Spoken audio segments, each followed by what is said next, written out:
खोया ना बादाम पिस्ते, घर में रखी हुई चंद चीजों का इस्तेमाल करते हुए ढेर सारा ईद के लिए मीठा बना सकते हैं। मीठा एक ऐसी चीज है जिसपे काफी सारा खर्चा हो जाता है। जहां ईद पे इतने ढेर सारे खर्चे हो रहे हैं, वहां मीठा आप कम खर्च में बना सकते हैं, वो भी ऐसा कि घर वालों को खिलाएंगे तो वाह वाह किए बगैर नहीं रह पाएंगे। तो क्या बनने जा रहा है, रेसिपी देखें। रेसिपी पसंद आती है चैनल को जरूर सब्सक्राइब करना है। स्टार्ट करेंगे बिस्मिल्लाहिर्रहमानिर्रहीम। तो इस रेसिपी के लिए हमें सिर्फ 2 कप दूध की जरूरत पड़ेगी, जो हर घर में ही मौजूद होता है। इसके अलावा चीनी आधा कप डालूंगी, या फिर आप अपने टेस्ट के हिसाब से डाल सकते हैं। इसके अलावा इसी दूध में से मैंने 2 टेबलस्पून दूध लिया है और इसमें 1 टेबलस्पून हम कॉर्नफ्लोर डालेंगे। इसको अच्छा सा मिक्स कर लेंगे, बस इसमें गुठली नहीं होनी चाहिए। और उसके बाद ये जो कॉर्नफ्लोर वाला मिक्सचर है ये हम दूध में डाल देंगे। इसके अलावा 2 टेबलस्पून मैं इसमें डालूंगी पिसा हुआ नारियल। अगर इसका टेस्ट आपको पसंद है पिसे हुए नारियल का तो आप डालें, नहीं पसंद तो आप स्किप कर सकते हैं, कोई मसले वाली बात नहीं है। अब यहाँ पे चूल्हा हम ऑन कर लेंगे और इसको पकाएंगे, इतना पकाएंगे कि इसमें गाढ़ापन आ जाए। जैसे हम कस्टर्ड तैयार करते हैं बिल्कुल वैसा ही हमने इसको तैयार करना है,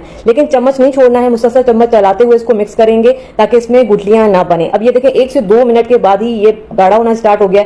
इसको 1 मिनट और मजीद पकाएंगे और थोड़ा सा और गाढ़ा होने देते हैं। ये देखें ये अब बड़ा बेहतरीन सा गाढ़ा होना स्टार्ट हो गया। ये देखें ये इस तरह का मिक्सचर होना चाहिए, ठीक है। इससे ज्यादा मैं इसको मजीद गाढ़ा नहीं करूंगी क्योंकि इसने ठंडा होना है और ठंडा होने के बाद ये मजीद गाढ़ा हो जाएगा। तो यहाँ पे चूल्हा इसका बंद कर देंगे, इसको ठंडा होने देते हैं। लेकिन आपने क्या करना है, इसको पंखे के नीचे रखें और इस तरह से चम्मच चलाते हुए इसको थोड़ा सा ठंडा कर लें। इस तरह से क्या होगा कि इसमें गुठली नहीं बनेगी और ऊपर से एक जो है वो पापड़ी बन जाती है वो नहीं बनेगी। ये देखें ये इस तरह का स्मूथ हो जाएगा। तो मैंने भी चम्मच चलाते हुए इसको इस तरह से ठंडा कर लिया है। अब देखिए मैं ना इसको थोड़ा सा और मजेदार बनाने के लिए मेरे पास मलाई रखी हुई थी, तो मैं 2 टेबलस्पून डाल रही हूँ। अगर आपके पास हो तो आप डाल सकते हैं, ना हो तो आप स्किप कर सकते हैं, क्योंकि मलाई अक्सर घर में मौजूद ही होती है। तो अगर हो तो डालें, नहीं है तो आप छोड़ दें। तो यहाँ पे देखें ये बड़ा जबरदस्त हमारे पास कस्टर्ड तैयार हो गया, ठीक है। इसका काम यहाँ पे खत्म हुआ है। और ये देखें ये ठंडा होने के बाद कितना गाढ़ा हो गया। तभी मैंने कहा था कि इसको पकाते हुए ज्यादा गाढ़ा नहीं रखना है। इसका काम खत्म हुआ है। अब आम का सीजन है तो हर घर में ही आम मौजूद होंगे, तो आपने घर से ही आम ले लेने हैं। तकरीबन 3 बड़े साइज के मैंने आम ले लिए हैं। इनको अच्छा सा धो लिया है और उसके बाद हम इसकी करेंगे कट। तो बस इस तरह से हमने इसको काटना है। अच्छा मेरे पास जो आम है बहुत ज्यादा जो है वो ऑरेंज कलर के नहीं है। अगर इसका कलर डार्क होता है ना तो आपके कस्टर्ड का कलर बड़ा अच्छा आएगा, लेकिन मेरे पास बड़े लाइट से कलर के ये मैंगो है तो कोई बात नहीं, हम इसी से काम चलाएंगे। और इस तरह से हमने इसकी करनी है कटिंग। इनको छोटे छोटे हमने क्यूब्स में काटना है, ठीक है। ये देखिए, बाकी आप अपने हिसाब से भी इसको काट सकते हैं। तो यहाँ पे देखें जितने भी मेरे पास आम थे मैंने इस तरह से काट लिया है। अब क्या करूंगी, ये जो मेरे पास कटे हुए आम है इसमें से 1 कप जितने कटे हुए आम मैं निकाल लूंगी। ये देखें इस तरह से हमने निकाल लेने हैं। ये 1 कप अलग कर लेंगे और ये जो प्लेट वाले हैं इसको अलग कर लेंगे। ये हम आखिर में यूज करेंगे, ठीक है। इसको हम साइड पे रख देते हैं, चाहे तो फ्रिज में रख दें ताकि ठंडे हो जाएं। और हमें यहाँ पे चाहिए होगा मिक्सी जार, और ये जो 1 कप कटे हुए आम हमने निकाले थे ये मिक्सी जार में डालेंगे और इसमें आधा कप हम दूध डालेंगे। तो टोटल 2.5 कप दूध का यूज हुआ है इस रेसिपी में, ठीक है। 2.5 कप दूध से आप ढेर सारा मीठा बना रहे हैं, तो देखें कम खर्च में कितना मजेदार मीठा बनने जा रहा है। तो यहाँ पे देखें इसको हमने ब्लेंड किया है और ये जबरदस्त प्यूरी तैयार हो गई है हमारे पास मैंगो। देखो उसको ब्लेंड करते हुए ना मैंने इसमें चीनी नहीं डाली, क्योंकि मेरे पास जो आम है वो बहुत अच्छे वाले मीठे हैं। अगर आपके आम कम मीठे हैं तो प्यूरी बनाते हुए आप इसमें चीनी डाल सकते हैं। मुझे जरूरत नहीं पड़ी, मैंने चीनी नहीं डाली। ये प्यूरी तैयार हो गई है। इसके अलावा हमें चाहिए होंगे ब्रेड के स्लाइस, ठीक है। देखते हैं कितने यूज होते हैं। तो यहाँ पे हमने क्या करना है, ये जो किनारे हैं ब्रेड के ये हमने रिमूव करने हैं, ठीक है। अगर आपके घर में बचा हुआ ब्रेड है तो आप वो भी यूज कर सकते हैं, कोई मसले वाली बात नहीं है। लेकिन ब्रेड मीठा होना चाहिए, फीका वाला हमने यूज नहीं करना है, ठीक है। तो ये देखें इस तरह से हम इसकी कटिंग करेंगे और ये हमारे पास ब्रेड का स्लाइस आ गया है। और जो इसके किनारे हैं ये हम जाया नहीं करेंगे, इसके चाहें तो आप ब्रेड क्रम्स बना सकते हैं, बड़े बेहतरीन तैयार हो जाते हैं। अब ये जो प्यूरी है ना, हम क्या करेंगे, ये ब्रेड का स्लाइस इसमें डिप कर देंगे, ठीक है। हमने इसमें बिल्कुल डिप करके रखना नहीं है, फौरन से डिप करें फौरन से निकालें, वरना ब्रेड नरम होकर इसमें बिल्कुल घुल जाएगा। वो काम आपने नहीं करना। इसके बाद हमने जिसमें भी आपने कस्टर्ड बनाना है उसमें आपने इसको सेट करना है। तो ये जो मेरे पास ट्रे है ना इसमें तकरीबन 4 पीसेस आ रहे हैं, तो हम इसमें 4 पीस ही रखेंगे ब्रेड के। तो ये देखें ये इस तरह से हम इसमें एडजस्ट करेंगे और इसके बाद ये जो कस्टर्ड हमने तैयार किया था ये हम इसके ऊपर डालेंगे। बहुत भर भर के हमने नहीं डालना, बस इतना ही डालना है कि ये जो ब्रेड हमने नीचे बेस में डाला है ये पूरा कवर हो जाए, बस इसको हमने कवर करना है, बहुत ज्यादा आपने इसको भरना नहीं है, ठीक है। और इसके बाद ये जो हमने कटे हुए आम बचाए थे ठीक है, ये ठंडे हो चुके हैं, मैंने फ्रिज में रखे थे और ये हम इसके ऊपर डाल देंगे। ठीक है, अगर आपको ज्यादा पसंद है तो आप ज्यादा डाल सकते हैं, कम पसंद है तो कम भी डाल सकते हैं। और इसके अलावा आप चाहें तो इस पॉइंट पे टूटी फ्रूटी भी डाल सकते हैं, या फिर कोई और चीज पसंद है तो आप वो भी डाल सकते हैं, लेकिन मैं सिर्फ आम ही डाल रही हूँ। और इसके बाद दोबारा से मैंने ब्रेड के स्लाइस लिए हैं और ये एक और लेयर इसके ऊपर डालेंगे। ये देखिए, ये इस तरह से 4 पीसेस, तो टोटल 8 पीसेस का यूज हुआ है ब्रेड के। और ये जो प्यूरी बच जाए इसको जाया नहीं करना है, ये भी हम इसके ऊपर डाल देंगे ताकि हमारा कस्टर्ड और मजेदार बन जाए। और बाकी का जो बचा हुआ कस्टर्ड है ये हम ऊपर से डाल देंगे। ये देखिए, ठीक है, ये एक और लेयर आ गई। ठीक है, जितना भी बचा हुआ था वो हम सारा ऊपर डाल देंगे। और इसके बाद दोबारा से मेरे पास ये जो कटे हुए आम है ये मैं डाल दूंगी। अब यहाँ पे ना इसकी सजावट आप अपने हिसाब से कर सकते हैं। आम के साथ चाहे तो आप इसके बादाम डाल सकते हैं, चाहे तो टूटी फ्रूटी डाल सकते हैं, चाहे तो जेली डाल सकते हैं, जो भी आपको पसंद हो आप अपने हिसाब से इसकी सजावट कर सकते हैं। मेरे पास ये आम है, मैं बस आम ही डाल रही हूँ। और मेरे पास कुछ पिस्ते रखे हुए थे तो ये मैं थोड़े से कटे हुए वो डाल रही हूँ। ठीक है, जो चीज आपके पास मौजूद है बस आपने वो डालनी है, अलग से बाजार से लेने की जरूरत नहीं है। बस ये दिखने में अच्छा लगना चाहिए। और इसके बाद मैं इसको उठाऊंगी और फ्रीजर में मैं आधे घंटे के लिए रखूंगी ताकि ये अच्छा ठंडा हो जाए। और आधे घंटे के बाद ये जबरदस्त हमारा ईद के लिए ढेर सारा मीठा तैयार हो जाएगा कम खर्च में। घर की रखी हुई चीजों का बस इस्तेमाल करते हुए आप मजेदार और ढेर सारा मीठा ईद के लिए बना सकते हैं। क्योंकि मीठा एक ऐसी चीज होती है कि इस पे भी अच्छा खासा खर्चा हो जाता है। जहां ईद पे इतना ढेर सारा खर्चा हो रहा है वहां मीठे पे भी खर्चा हो जाए तो फिर बजट कहां से कहां पहुंच जाता है। तो कम खर्च में मजेदार मीठा दावत के लिए बनाना हो तो इससे मजेदार रेसिपी हो ही नहीं सकती। ये बहुत ही ज्यादा मजेदार बनता है। अगर आप चाहें तो इसमें और मजीद फ्रूट्स भी डाल सकते हैं अपनी पसंद के हिसाब से, लेकिन आम है तो हमने आम ही डाले हैं क्योंकि ये आम से ही ज्यादा मजेदार बनता है। और सबसे अच्छी बात ये है कि ये कम मेहनत में बन जाता है, बहुत ज्यादा आपको किचन में खपने की जरूरत नहीं है। कम खर्च में और कम मेहनत में बेहतरीन मीठा है। ईद पे जरूर बनाइएगा और मुझे जरूर बताइएगा कि कैसा बना। या फिर अचानक से मेहमान आ जाएं या खुद अच्छा और मजेदार मीठा खाना हो तो सबसे पहला ख्याल जो है वो कस्टर्ड का ही आता है, क्योंकि जल्दी बन जाता है और मेहनत भी कम लगती है। तो आज मैं आपके साथ कस्टर्ड की ही ऐसी रेसिपी शेयर करूंगी कि यकीन करें कि आप बाजार का पैकेट वाला कस्टर्ड खरीदना छोड़ देंगे। ताजे आम से बनने वाला ये मजेदार कस्टर्ड कैसे बनेगा, रेसिपी देखें। रेसिपी पसंद आती है चैनल को जरूर सब्सक्राइब करना है। स्टार्ट करेंगे बिस्मिल्लाहिर्रहमानिर्रहीम। तो हम आज मैंगो का कस्टर्ड तैयार कर रहे हैं। तो यहाँ पे जी मेरे पास 1 किलो मैंगो है, मैंगो सीजन में भी है और बहुत मजेदार ये रेसिपी बनती है। तो आप इसको मैंगो से बनाए तो ज्यादा बेहतर है, वरना आप बाकी फ्रूट्स भी ले सकते हैं मैंगो की जगह। ठीक है, हमने क्या करना है, मैंगो को मैंने बहुत अच्छे से धो के साफ कर लिया है और उसके बाद हमने इसकी करनी है कटिंग। ठीक है, तो वैसे तो आप इसको जैसे चाहें काट सकते हैं, लेकिन मैं इसको इस तरीके से काटूंगी। ठीक है, ये देखें इस तरह से। मेरे पास 1 किलो आम थे तो ये सारे के सारे मैंने आम यहाँ पे काट लिए हैं, लेकिन सिर्फ एक आम मैंने यहाँ पे रहने दिया है। इसका हम क्या करेंगे ये मैं आपको आगे चल के बताती हूँ। फिलहाल हम इसको रहने देते हैं। और ये जो आम हमने यहाँ पे काटे हैं इसको हमने डालना है मिक्सी जार में। ठीक है, ये सारे के सारे इसमें डाल देंगे। इसके अलावा हम इसमें डालेंगे दूध। इस कस्टर्ड की सबसे अच्छी बात यह है कि इसमें दूध भी कम ही यूज होता है, तो हम इसमें तकरीबन 2 कप जितना डालेंगे दूध। ठीक है, मैं आपको 1.5 कप दिखा रही हूं, लेकिन मैंने 2 कप डाला था तो इसमें 2 कप दूध जाएगा। आधा कप हम इसमें डालेंगे चीनी। मीठा आप अपने हिसाब से कम ज्यादा रख सकते हैं जितना भी आपको पसंद है। मेरे पास जो आम है वो अच्छे खासे मीठे हैं तो मैं इसमें आधा कप चीनी का डाल रही हूँ। अब इसको ब्लेंड करेंगे और यहाँ पे ये हमारे पास प्यूरी तैयार होकर आ जाएगी मैंगो की। ये देखें, ये इस तरह की होनी चाहिए, देख रहे हैं। अब हम क्या करेंगे, चूल्हा ऑन करेंगे और इसको तकरीबन 2 से 3 मिनट तक पकाएंगे कि इसमें जो हमने दूध डाला है ना ये अच्छा सा पक जाए। बस हमने इसको 2 से 3 मिनट ही पकाना है। तो अब देखें ये इस तरह की शक्ल में आ गया, हल्का सा पकना स्टार्ट हो गया है। बहुत ज्यादा हमने नहीं पकाना, बस 2 से 3 बॉयल इसमें आ जाएं या फिर 2 से 3 मिनट आपने इसको मीडियम आंच पे पकाना है। अब देखें ये पक रहा है, आंच को मैं हल्का कर दूंगी। यहाँ पे ना कुछ और काम कर लेते हैं। क्या करेंगे कि मैंने 1 कप जितना लिया है दूध और इसमें हम डालेंगे 3 टेबल स्पून कॉर्नफ्लोर।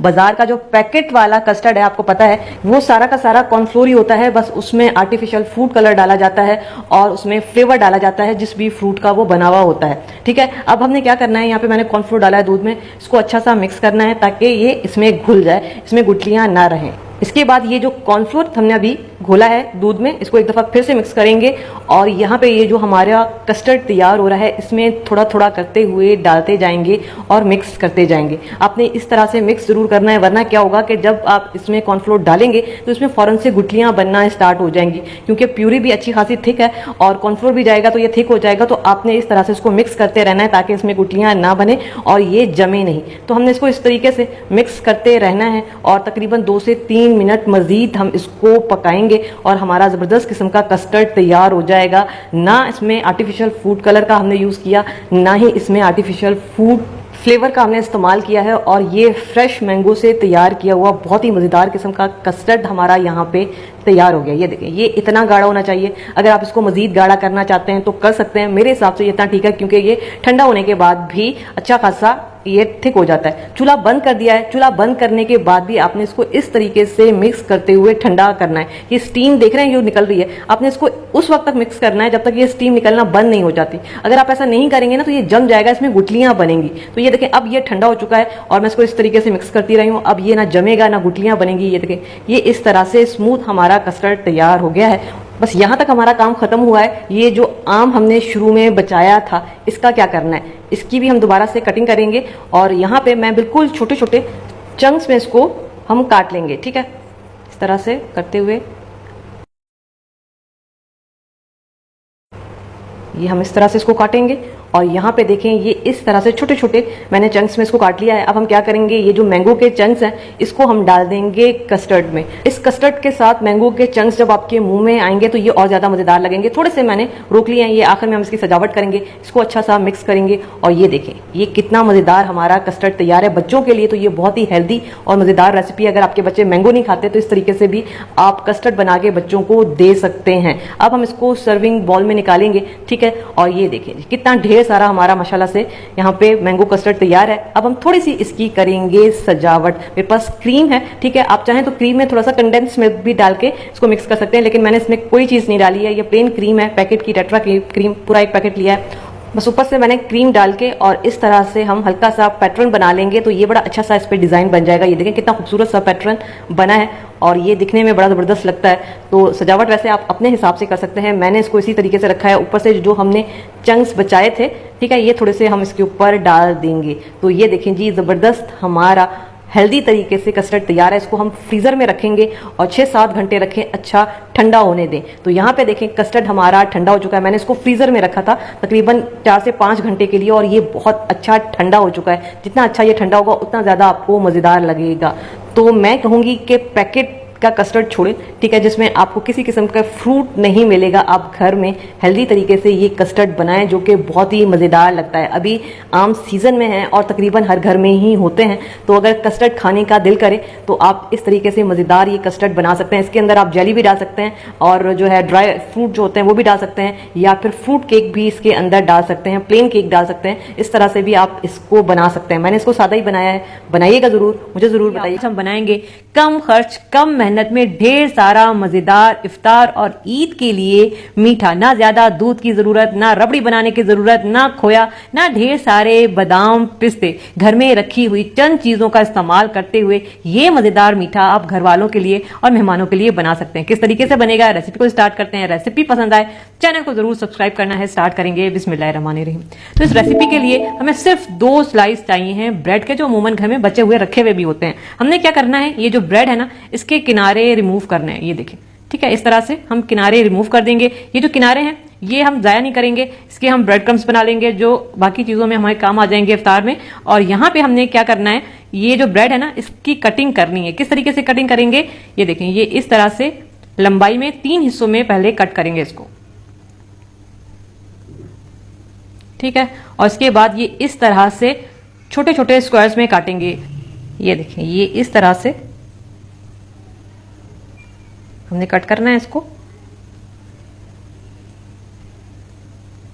ठीक है। ये देखें, ये इस तरह से छोटे छोटे से स्क्वायर्स हमारे पास कट कर आ जाएंगे। अभी हम क्या करेंगे, इनको जो है वो प्लेट में डाल देंगे और इसके बाद जो है हमने क्या करना है, इनको सिंपल फ्राई करना है। तो दूसरी तरफ हमने ऑयल गर्म होने के लिए रख दिया है। ऑयल जब गर्म हो जाएगा आंच को मीडियम कर देंगे और मीडियम आंच पे ये जो ब्रेड के स्लाइस हमने अभी काटे हैं ये सारे के सारे इसमें डाल देंगे और इनको हम फ्राई करेंगे। आंच को हल्का नहीं रखना है, हल्की आंच पे आप फ्राई करेंगे तो क्या होगा कि ये जो ब्रेड के स्लाइस है ना ये ऑयल सोक कर लेंगे और फिर मजा नहीं आएगा। तो आपने मीडियम हाई पे आंच को रखना है और ये देखिए दोनों तरफ से गोल्डन कलर आने तक, ये देखें ये कलर आना चाहिए और उसके बाद जो है हम इनको निकाल लेंगे।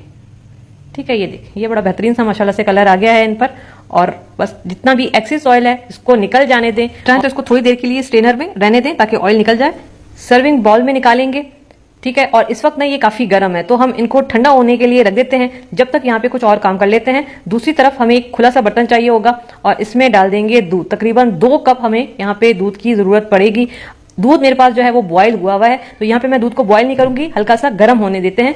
तो बस चूल्हा यहाँ पे मैंने ऑन कर लिया है, दूध गर्म हो रहा है, इसको गर्म होने देते हैं। और जब दूध गर्म हो जाएगा तो फिर हमने क्या करना है, इसमें से तकरीबन आधे कप से भी कम मैंने दूध निकाला है और इसमें मैं डाल दूंगी 1 टेबल स्पून वनीला कस्टर्ड और इसको दूध में डाल देंगे। इसको अच्छा सा मिक्स करेंगे, बस इसमें गुठलियां नहीं होनी चाहिए। और यहाँ पे मैं ½ टी स्पून कुटी हुई इलायची या फिर इलायची पाउडर भी आप डाल सकते हैं। और ये जो हमने कस्टर्ड दूध में घोल के रखा था ये थोड़ा थोड़ा डालते जाएंगे, मिक्स करते जाएंगे ताकि दूध में जाते ही इसकी गुठलियां ना बने। कस्टर्ड डालने का रीजन ये है कि दूध हमारे पास कम है ना तो हमने रबड़ी बनानी है और दूध को जब पकाएंगे तो पहले ये दूध कम है और दूध कम हो जाएगा तो दूध को फौरन से गाढ़ा करने के लिए हमने इसमें कस्टर्ड पाउडर डाला है ताकि दूध हमारे पास जितना है उतना ही रहे। चीनी मैंने इसमें तकरीबन 3 टेबल स्पून डाली है। आपको जितना मीठा पसंद है आप अपने हिसाब से चीनी डाल सकते हैं। इसको पकाएंगे, जो चीनी है इसका दाना हम घुलने देंगे। अब यहाँ पे ना मैं 1 चुटकी से भी कम ऑरेंज फूड कलर डाल रही हूँ। आप डालना चाहें डाल सकते हैं, नहीं डालना चाहते हैं स्किप कर सकते हैं या फिर इसकी जगह जाफरान डाल सकते हैं अगर आपके पास हो तो यहाँ पे देखें तकरीबन 1 से 2 मिनट मैंने इसको पकाया है और ये देखें ये इस तरह का गाढ़ा हो गया है। तो ये ठंडा होने के बाद भी गाढ़ा होगा, हम इससे ज्यादा मजीद इसको गाढ़ा नहीं करेंगे। चूल्हा हम यहाँ पे बंद कर देंगे और इसको उतारेंगे। और ये जो झटपट वाली हमने रबड़ी तैयार की है ये हम ब्रेड के ये जो स्लाइस फ्राई किए थे इसके ऊपर डाल देंगे और इसको इस तरीके से थोड़ा सा मिक्स कर लेते हैं। और अब देखिए हमारे पास खोया नहीं है, हम क्या करने वाले हैं यहाँ पे, मेरे पास यहाँ पे बलाई है जिसको मैंने फ्रीजर में फ्रीज कर लिया था। तो ये देखें ये इस तरह से जम गई है। तकरीबन 2 टेबल स्पून मैंने ये दूध की बलाई ली है। इसमें 1 टेबल स्पून मिल्क पाउडर डालेंगे। मिल्क पाउडर ना हो तो आप स्किप कर दे, कोई मसले वाली बात नहीं है। और इसमें हम डाल देंगे 2 से 3 टेबल स्पून जितना दूध और इसको हम यहाँ पे मिक्स करेंगे। तो ये हमारे पास ना एक जुगाड़ू तरीके से खोया तैयार होकर आ जाएगा, क्योंकि बलाई हम अक्सर घर में जमा करते हैं और घर में होती है तो हम इस तरह से खोया तैयार कर लेंगे। अगर आपके पास क्रीम रखी हुई हो तो आप क्रीम इसकी जगह डाल सकते हैं। मेरे पास क्रीम नहीं थी, बहुत सारे लोगों के घर में नहीं भी होती, जरूरत नहीं है आप बाजार जाएं तो आप इस तरह से ये बलाई जो है वो डाल सकते हैं। ठीक है, ये देखें, ठीक है, जितनी भी थी हम सारी की सारी इसके ऊपर डाल देंगे। इसके अलावा मेरे पास थोड़े से कटे हुए बादाम पिस्ते हैं तो मैं ये डाल रही हूँ, अगर हैं तो डालें, नहीं है तो आप इसकी जगह किशमिश भी डाल सकते हैं, इससे भी ना इसका टेस्ट बड़ा अच्छा हो जाएगा। इसके अलावा मैं यहाँ पे डालने वाली हूँ स्ट्रॉबेरी।